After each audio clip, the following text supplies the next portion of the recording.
be ny fiainana ka milokivianao amin'ny ady atao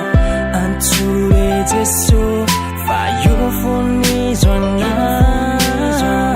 ilay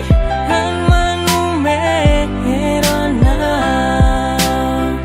o mahereta aza miala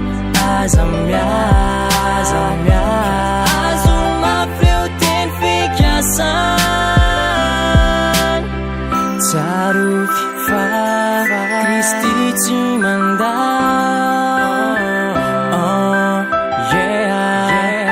izy tsy mandao lay tontena ty amonjy anao matoky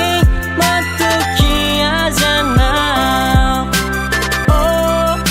lay tontena ty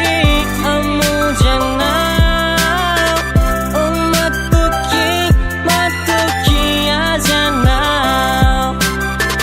ny fiainana tany no mampitomany anao